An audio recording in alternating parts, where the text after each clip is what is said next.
Hey guys, bienvenue sur la chaîne. Ici Fabrizio comme toujours pour vous tenir informé de toute l'actualité du mercato. Aujourd'hui, de nombreuses informations et plusieurs dossiers importants sont au programme. On passe immédiatement à toutes les dernières nouvelles. Commençons par les officialisations. C'est désormais confirmé. Elliot Henderson est un nouveau joueur de Manchester City. Le club a officialisé l'opération. Le montant du transfert s'élève à 116 millions de livres sterling, sans bonus. Il s'agit d'un montant record déboursé par Manchester City pour recruter le milieu de terrain en provenance de Nottingham Forest. Henderson a passé sa visite médicale à New York avant de signer officiellement son contrat avec les Citizens. Autre dossier majeur, Sandro Tonali est en route pour Londres afin d'y passer sa visite médicale entre ce soir et demain. Il sera ensuite annoncé comme nouveau joueur de Tottenham. Manchester City avait également été associé au milieu italien, mais le club a finalement choisi de recruter Elliot Henderson. Tonali va donc rejoindre Tottenham dans le cadre d'un transfert historique. L'opération atteint 100 millions de livres sterling, bonus inclus, ce qui en fait le transfert le plus important de l'histoire du football italien pour un joueur italien. Une transaction totalement record pour les Spurs.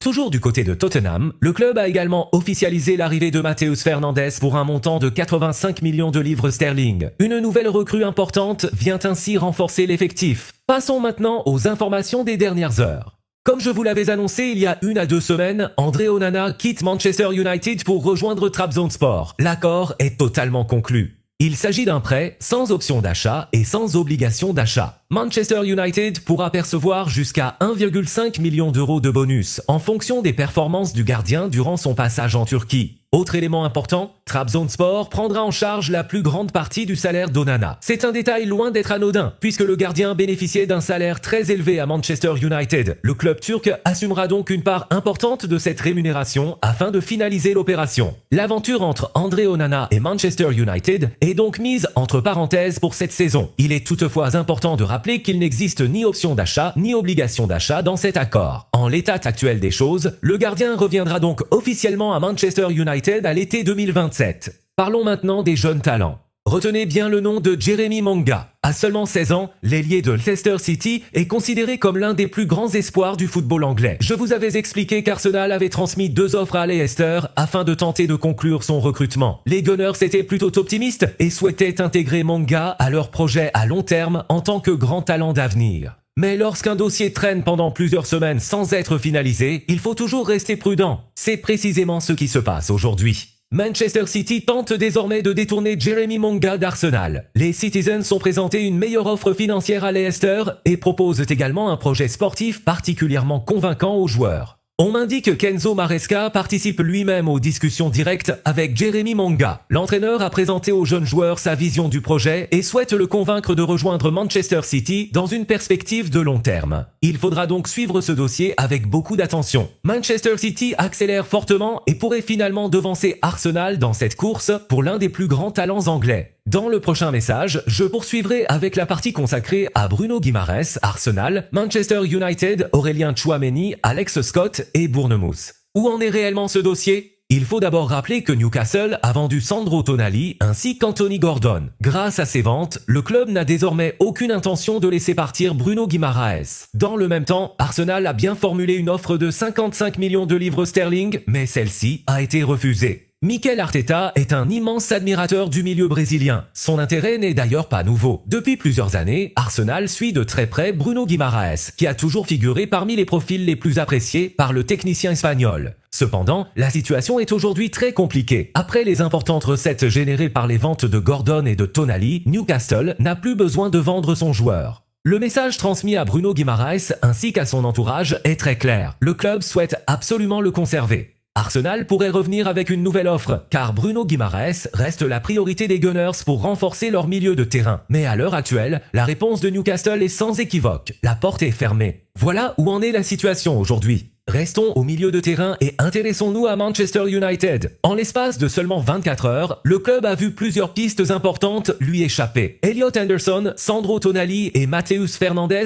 faisaient tous partie des joueurs suivis par les Red Devils avant de rejoindre d'autres clubs. La question est donc simple. Quelles sont désormais les priorités de Manchester United ? En interne, 2 noms sont particulièrement appréciés. Le premier est Aurélien Tchouaméni. Cependant, plusieurs obstacles compliquent sérieusement ce dossier. Son salaire est très élevé et surtout, le Real Madrid n'a donné aucun feu vert à un éventuel départ. L'autre joueur très apprécié est Alex Scott. Le milieu de Bournemouth est également suivi de près par Arsenal. Plusieurs clubs s'intéressent à lui cet été, mais Bournemouth insiste sur un point, le joueur n'est pas à vendre et le club souhaite même lui proposer un nouveau contrat. Reste à savoir si cette position tiendra jusqu'à la fin du mercato. Une chose est d'affirmer aujourd'hui qu'un joueur est intransférable, une autre est de résister si une offre très importante arrive dans les prochaines semaines. Quoi qu'il en soit, Alex Scott figure bien parmi les profils étudiés, aussi bien par Arsenal que par Manchester United. Pour l'instant, Bournemouth refuse toute discussion, mais si le club venait à ouvrir la porte contre une offre conséquente, les deux géants anglais pourraient rapidement passer à l'action. Toujours du côté de Bournemouth, un accord a été trouvé pour Álvaro Rodríguez, l'ancien attaquant du Real Madrid. Le transfert est estimé à 25 millions d'euros, auxquels pourront s'ajouter 5 millions d'euros de bonus. Bournemouth s'offre ainsi un attaquant très prometteur, tandis que le Real Madrid réalise une nouvelle opération financière particulièrement intéressante. En effet, le club madrilène percevra 12,5 millions d'euros, auxquels pourront s'ajouter 2,5 millions d'euros de bonus grâce à cette transaction. Ce n'est d'ailleurs pas la première fois que le Real Madrid procède de cette manière. Comme pour Nico Paz ou Victor Muñoz, le club espagnol continue de générer d'importants revenus grâce à la vente de jeunes talents. La différence est toutefois importante. Le Real Madrid conserve une clause de rachat sur Nico Paz, ce qui lui permet de garder un certain contrôle sur l'avenir du joueur. En revanche, aucune clause de rachat n'a été incluse dans les dossiers d'Álvaro Rodríguez et de Victor Muñoz. Le club madrilène perd donc tout contrôle sur ces deux joueurs, même si ces ventes lui permettent de réaliser une excellente plus-value financière. Voici la troisième et dernière partie. Terminons avec la situation de Raphaël Léão, un sujet qui suscite énormément de questions. Beaucoup se demandent si son avenir pourrait évoluer depuis la nomination de Rubén Amorim, entraîneur portugais, à la tête de l'AC Milan. À l'heure actuelle, Raphaël Léão est pleinement concentré sur la Coupe du Monde avec le Portugal. Le club milanais ne souhaite pas perturber le joueur pendant la compétition. En revanche, une fois le tournoi terminé, les discussions devraient reprendre. D'après les informations dont je dispose, malgré l'arrivée de Rubén Amorim, malgré leur nationalité commune et malgré les bonnes performances de Raphaël Léão durant cette Coupe du Monde, l'AC Milan continue de considérer que l'attaquant ne fait plus partie de son projet à long terme. Son départ reste donc une possibilité très sérieuse. Le joueur est toujours disponible sur le marché et il faut s'attendre à ce que plusieurs mouvements interviennent prochainement autour de son avenir.